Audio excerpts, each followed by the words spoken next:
रामानुज एक गांव से गुजर रहे थे। एक आदमी ने आकर कहा कि मुझे परमात्मा को पाना है। तो उन्होंने कहा कि तूने कभी किसी से प्रेम किया है?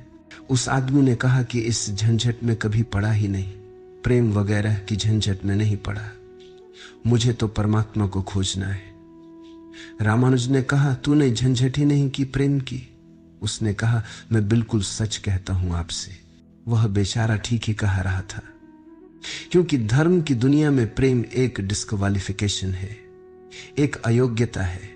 तो उसने सोचा कि मैं कहूं कि किसी को प्रेम किया था तो शायद वे कहेंगे कि अभी प्रेम वरेम छोड़, वह राग वाग छोड़, पहले इन सबको छोड़कर आ, तब इधर आना। तो उस बेचारे ने किया भी हो तो वह कहता गया कि मैंने नहीं किया है। ऐसा कौन आदमी होगा जिसने थोड़ा बहुत प्रेम नहीं किया हो? रामानुज ने तीसरी बार पूछा कि तू कुछ तो बता, थोड़ा बहुत भी कभी किसी को।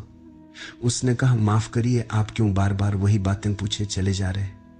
मैंने प्रेम की तरफ आंख उठाकर नहीं देखा, मुझे तो परमात्मा को खोजना है। तो रामानुज ने कहा, मुझे क्षमा कर, तू कहीं और खोज, क्योंकि मेरा अनुभव यह है कि अगर तूने किसी को प्रेम किया हो तो उस प्रेम को फिर इतना बड़ा जरूर किया जा सकता है कि वह परमात्मा तक पहुंच जाए। लेकिन अगर तूने प्रेम ही नहीं किया है तो तेरे पास कुछ है नहीं जिसको बड़ा किया जा सके, बीज ही नहीं है तेरे पास जो वृक्ष बन सके। तो तू जा कहीं और पूछ। और जब पति और पत्नी में प्रेम न हो, जिस पत्नी ने अपने पति को प्रेम न किया हो और जिस पति ने अपनी पत्नी को प्रेम न किया हो, वे बेटों को, बच्चों को प्रेम कर सकते हैं, तो आप गलत सोच रहे हैं। पत्नी उसी मात्रा में बेटे को प्रेम करेगी जिस मात्रा में उसने अपने पति को प्रेम किया है, क्योंकि यह बेटा पति का फल है, उसका ही प्रतिफलन है, उसका ही रिफ्लेक्शन है। यह एक बेटे के प्रति जो प्रेम होने वाला है वह उतना ही होगा जितना उसके पति को चाहा और प्रेम किया है। यह पति की मूर्ति है जो फिर से नई होकर वापस लौट आई है। अगर पति के प्रति प्रेम नहीं है तो बेटे के प्रति प्रेम सच्चा कभी भी नहीं हो सकता है। और अगर बेटे को प्रेम नहीं किया गया, पालन पोसना और बड़ा कर देना प्रेम नहीं है, तो बेटा मां को कैसे कर सकता है, बाप को कैसे कर सकता है? ये जो यूनिट है जीवन का, परिवार, वह विषाक्त हो गया है। सेक्स को दूषित कहने से, कंडेम करने से, निंदित करने से, और परिवार ही फैलकर पूरा जगत है, विश्व है। और फिर हम कहते हैं कि प्रेम बिल्कुल दिखाई नहीं पड़ता। प्रेम कैसे दिखाई पड़ेगा?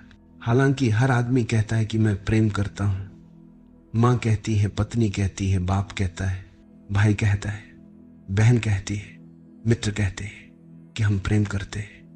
सारी दुनिया में हर आदमी कहता है कि हम प्रेम करते हैं। दुनिया में इकट्ठा देखो तो प्रेम कहीं दिखाई ही नहीं पड़ता।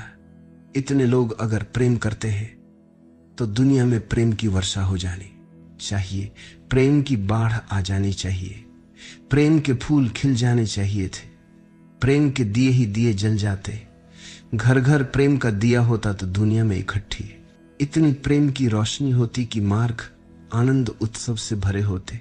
लेकिन वहां तो घृणा की रोशनी दिखाई पड़ती है, क्रोध की रोशनी दिखाई पड़ती है, युद्धों की रोशनी दिखाई पड़ती है। प्रेम का तो कोई पता नहीं चलता।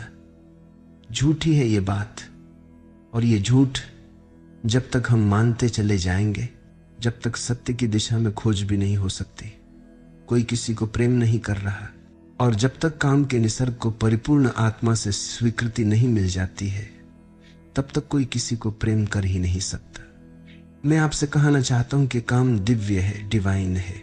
सेक्स की शक्ति परमात्मा की शक्ति है, ईश्वर की शक्ति है, और इसलिए तो उससे ऊर्जा पैदा होती है और नए जीवन विकसित होते हैं। वही तो सबसे रहस्यपूर्ण शक्ति है, वही तो सबसे ज्यादा मिस्टीरियस फोर्स है। उससे दुश्मनी छोड़ दे। अगर आप चाहते हैं कि कभी आपके जीवन में प्रेम की वर्षा हो जाए तो उससे दुश्मनी छोड़ दे, उसे आनंद से स्वीकार करे, उसकी पवित्रता को स्वीकार करे, उसकी धन्यता को स्वीकार करे और खोजें उसमें और गहरे, तो आप हैरान हो जाएंगे। जितनी पवित्रता से काम की स्वीकृति होगी उतना ही काम पवित्र होता हुआ चला जाएगा। और जितना अपवित्रता और पाप की दृष्टि से काम का विरोध होगा, काम उतना ही पापपूर्ण और कुरूप होता चला जाएगा। जब कोई अपनी पत्नी के पास ऐसे जाए जैसे कोई मंदिर के पास जा रहा है, जब कोई पत्नी अपने पति के पास ऐसे जाए जैसे सच में कोई परमात्मा के पास जा रहा हो, क्योंकि जब दो प्रेमी काम से निकट आते हैं, जब वे संभोग से गुजरते हैं, तब सच में ही वे परमात्मा के मंदिर के निकट से गुजर रहे। वही परमात्मा काम कर रहा है उनकी उस निकटता में, वही परमात्मा की सृजन शक्ति काम कर रही है। और मेरी अपनी दृष्टि यह है कि मनुष्य को समाधि का, ध्यान का जो पहला अनुभव मिला है कभी भी इतिहास में, तो वह संभोग के क्षण में मिला है और कभी नहीं। संभोग के क्षण में ही पहली बार यह स्मरण आया है आदमी को कि इतने आनंद की वर्षा हो सकती है। और जिन्होंने सोचा, जिन्होंने मेडिटेट किया, जिन लोगों ने काम के संबंध पर और मैथुन पर चिंतन किया और ध्यान किया, उन्हें यह दिखाई पड़ा कि काम के क्षण में, मैथुन के क्षण में मन विचारों से शून्य हो जाता है। एक क्षण को मन के सारे विचार रुक जाते हैं और वह विचारों का रुक जाना और वह मन का ठहर जाना ही आनंद की वर्षा का कारण होता है। उन्हें सीक्रेट मिल गया, राज मिल गया कि अगर मन को विचारों से मुक्त किया जा सके किसी और विधि से, तो भी इतना ही आनंद मिल सकता है। और तब समाधि और योग की सारी व्यवस्थाएं विकसित हुई, जिनमें ध्यान और सामायिक और मेडिटेशन और प्रेयर, इनकी सारी व्यवस्थाएं विकसित हुई। इन सब के मूल में संभोग का अनुभव है। और फिर मनुष्य को अनुभव हुआ कि बिना संभोग में जाए भी चित्त शून्य हो सकता है। और जा रस की अनुभूति संभोग में हुई थी, वह बिना संभोग के भी बरस सकती है। फिर संभोग क्षणिक हो सकता है, क्योंकि शक्ति और ऊर्जा का वहां बहाव और निकास है, लेकिन ध्यान सतत हो सकता है। तो मैं आपसे कहना चाहता हूं कि एक युगल संभोग के क्षण में जिस आनंद को अनुभव करता है, उस आनंद को एक योगी 24 घंटे अनुभव कर सकता है। लेकिन इन दोनों आनंद में बुनियादी विरोध नहीं है। और इसलिए जिन्होंने कहा कि विषयानंद और ब्रह्मानंद भाई भाई है, उन्होंने जरूर सत्य कहा है। वह सहोदर है, एक ही उदर से पैदा हुए हैं, एक ही अनुभव से विकसित हुए। उन्होंने निश्चित ही सत्य कहा है। तो पहला सूत्र आपसे कहना चाहता हूं, अगर चाहते हैं कि पता चले कि प्रेम क्या है, तो पहला सूत्र है काम की पवित्रता, दिव्यता। उसकी ईश्वरीय अनुभूति की स्वीकृति होगी, उतने ही आप काम से मुक्त होते चले जाएंगे। जितना अस्वीकार होता है उतना ही हम बंधते हैं। जैसा वह फकीर कपड़ों से बंध गया था, जितना स्वीकार होता है उतने हम मुक्त होते हैं। अगर परिपूर्ण स्वीकार है, टोटल एक्सेप्टेबिलिटी है जीवन की, जो निसर्ग है उसकी, तो आप पाएंगे वह परिपूर्ण स्वीकृति को मैं आस्तिकता व्यक्ति को मुक्त करती है। नास्तिक मैं उनको कहता हूं जो जीवन के निसर्ग को अस्वीकार करते हैं, निषेध करते हैं। ये बुरा है, पाप है, ये विष है, ये छोड़ो, वह छोड़ो। जो छोड़ने की बातें कर रहे हैं वह ही नास्तिक है। जीवन जैसा है उसे स्वीकार करो और जियो उसकी परिपूर्णता में। वही परिपूर्णता रोज रोज सीढ़ियां ऊपर उठती जाती है, वही स्वीकृति मनुष्य को ऊपर ले जाती है। और एक दिन उसके दर्शन होते हैं जिसका काम में पता भी नहीं चलता था। काम अगर कोयला था तो एक दिन हीरा भी प्रकट होता है प्रेम का। तो पहला सूत्र यह है। दूसरा सूत्र आपसे कहना चाहता हूं, और वह दूसरा सूत्र संस्कृति ने, आज तक की सभ्यता ने और धर्मों ने हमारे भीतर मजबूत किया है। दूसरा सूत्र भी स्मरणीय है, क्योंकि पहला सूत्र तो काम की ऊर्जा को प्रेम बना देगा, और दूसरा सूत्र द्वार की तरह रोके हुए है। उस ऊर्जा को बहने से वह बह नहीं पाएगी। और मोक्ष जाना है, और मुझे यह करना है, और मुझे वह करना है कि मैं हूं, वह मैं खड़ा है वहां भीतर। और जिस आदमी का मैं जितना मजबूत होगा, उतनी ही उस आदमी की सामर्थ्य दूसरे से संयुक्त हो जाने की कम होती है। क्योंकि मैं एक दीवान है, एक घोषणा है कि मैं हूं, मैं की घोषणा कह देती है। तुम हो, मैं हूं, दोनों के बीच फासला है। फिर मैं कितना ही प्रेम करूं और आपको अपनी छाती से लगा लूं, लेकिन फिर भी हम दो है। छातियां कितनी ही निकट आ जाएं, फिर भी बीच में फासला है, मैं से तुम तक का। तुम हो, मैं ही हूं। इसलिए निकटता अनुभव भी निकट नहीं ला पाते। शरीर पास बैठ जाते, आदमी दूर बने रहते। जब तक भीतर मैं बैठा हुआ है तब तक दूसरे का भाव नष्ट नहीं होता। सार्ज ने कहीं एक अद्भुत वचन कहा है कि दी अदर इज हेल, वह जो दूसरा है वह नर्क है। लेकिन सार्ज ने यह नहीं कहा कि why the other is other, वह दूसरा दूसरा क्यों है।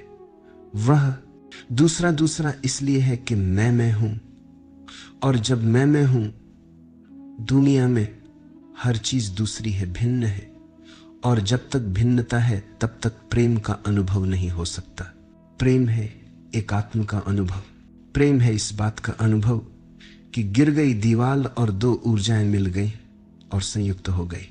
जब यही अनुभव एक व्यक्ति और समस्त के बीच फलित होता है तो उस अनुभव को मैं कहता हूं परमात्मा। और जब दो व्यक्ति के बीच फलित होता है तो मैं उसे कहता हूं प्रेम।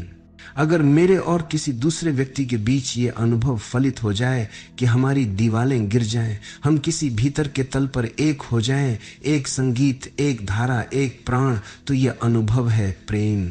और ऐसा ही अनुभव मेरे और समस्त के बीच घटित हो जाए कि मैं विलीन हो जाऊं और सब और मैं एक हो जाऊं, तो ये अनुभव है परमात्मा। इसलिए मैं कहता हूं कि प्रेम है सीढ़ी और परमात्मा है उस यात्रा की अंतिम मंजिल। यह कैसे संभव है कि दूसरा मिट जाए जब तक मैं न मिटूं? जब तक दूसरा कैसे मिट सकता है? वह दूसरा पैदा किया है मेरे मैं की प्रतिध्वनि ने। जितना जोर से मैं चिल्लाता हूं कि मैं, उतने ही जोर से वह दूसरा पैदा हो जाता है। वह दूसरा प्रतिध्वनि है। उस तरफ इको हो रहे मेरे मैं की, और यह अनहकार, यह ईगो द्वार पर दीवार बनकर खड़ी है। और मैं है क्या? कभी सोचा आपने ये मैं है क्या? आपका हाथ है मैं, आपका पैर है, आपका मस्तिष्क है, आपका हृदय है। क्या है आपका मैं? अगर आप एक क्षण भी शांत होकर भीतर खोजने जाएंगे कि कहाँ है मैं, कौन सी चीज है मैं, तो आप एकदम हैरान रह जाएंगे कि भीतर कोई मैं खोज से मिलने का नहीं है। जितना गहरा खोजते जाओगे उतना ही पाओगे कि भीतर एक सन्नाटा और शून्य है। वहां कोई मैं नहीं है, वहां कोई आई, वहां कोई ईगो नहीं है। एक भिक्षु हुआ नागसेन, उसे एक दिन सम्राट मिलिंद ने निमंत्रण दिया था कि तुम आओ दरबार में। जो राजदूत गया था निमंत्रण देने, उसने नागसेन को कहा कि भिक्षु नागसेन, आपको बुलाया है सम्राट मिलिंद ने, मैं निमंत्रण देने आया हूं। तो नागसेन कहने लगा, मैं चलूंगा जरूर, लेकिन एक बात विनय कर दूं, पहले ही कह दूं कि भिक्षु नागसेन जैसा कोई है नहीं। यह केवल एक नाम है, कामचलाऊ नाम। आप कहते हैं तो मैं चलूंगा जरूर, लेकिन ऐसा कोई आदमी कहीं है नहीं। राजदूत ने जाकर सम्राट को कहा कि बड़ा अजीब आदमी है वह कहने लगा कि मैं चलूंगा जरूर, लेकिन ध्यान रहे कि भिक्षु नागसेन जैसा कहीं कोई है नहीं, यह केवल एक काम चलाऊ नाम है।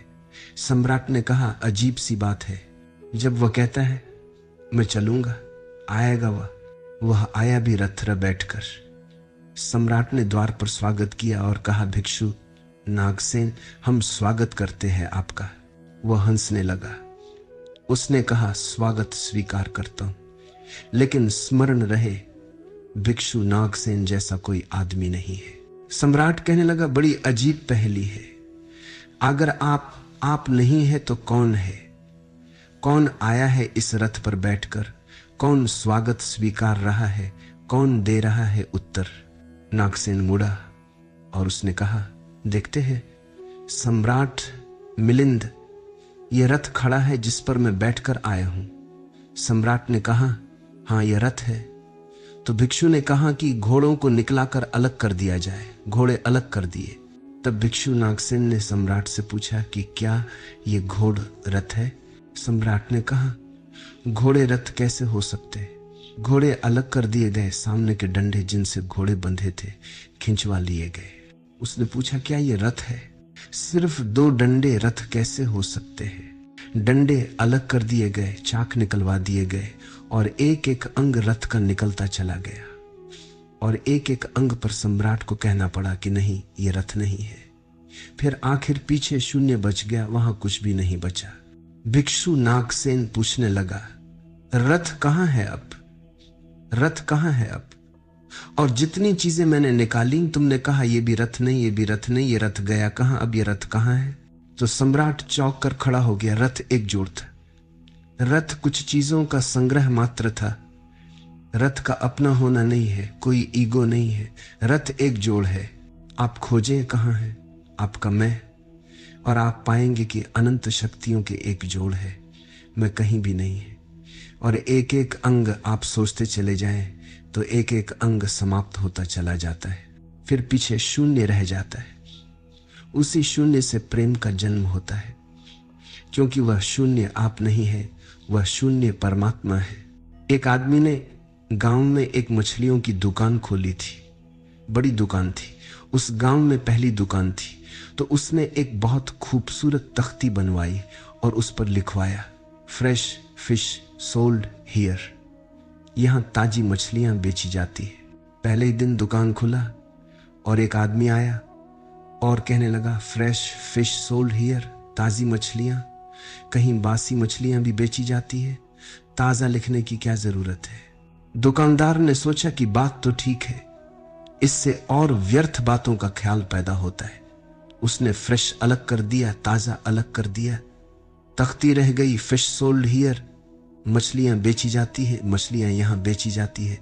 दूसरे दिन एक बूढ़ी औरत आई और उसने कहा कि मछलियां यहां बेची जाती है, फिश सोल्ड हियर कहीं और भी बेची जाती है। तो उस आदमी ने कहा कि ये हियर बिल्कुल फिजूल है। उसने तख्ती पर से एक शब्द और अलग कर दिया, रह गया फिश सोल्ड। तीसरे दिन एक आदमी आया और कहने लगा, फिश सोल्ड, मछलियां बेची जाती है, मुफ्त में देते हो क्या? आदमी ने कहा, यह सोल्ड भी खराब है। उसने सोल्ड को भी अलग कर दिया, अब रह गई फिश। अगले दिन एक बूढ़ा आदमी आया और कहने लगा, फिश। अंधे को भी मीलों दूर से पता चल जाता है कि यहां मछलियां मिलती है। ये तख्ती काहे को लटका रखी है? फिश भी चली गई, खाली तख्ती रह गई। अगले दिन एक आदमी आया, वह कहने लगा, यह तख्ती किस लिए लगी है? दूर से देखने में पता नहीं चलता कि यहां दुकान भी है। यह तख्ती दुकान की आड़ करती है।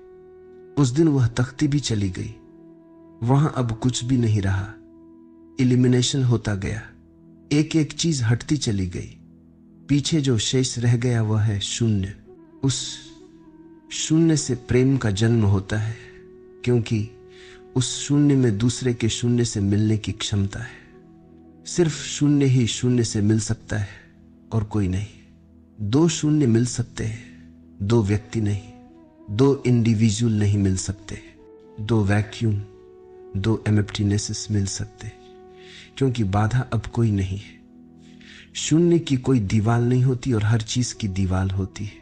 तो दूसरी बात स्मरणीय है कि व्यक्ति जब मिटता है नहीं रह जाता, पाता है कि हूं है ही नहीं, तो है वह मैं नहीं है, जो है वह सब है। तब द्वार गिरता है, दीवार टूटती है। वह गंगा बहती है जो भीतर छिपी है और तैयार है। वह शून्य की प्रतीक्षा कर रही है कि कोई शून्य हो जाए तो उससे बह उठूं। हम एक कुआं खोदते हैं, पानी भीतर है, पानी कहीं से लाना नहीं होता है, लेकिन बीच में मिट्टी पत्थर पड़े हैं, उनको निकलना है। करते क्या है हम? करते हम एक शून्य बनाते हैं, एक खाली जगह बनाते हैं, एक एम्प्टीनेस बनाते हैं।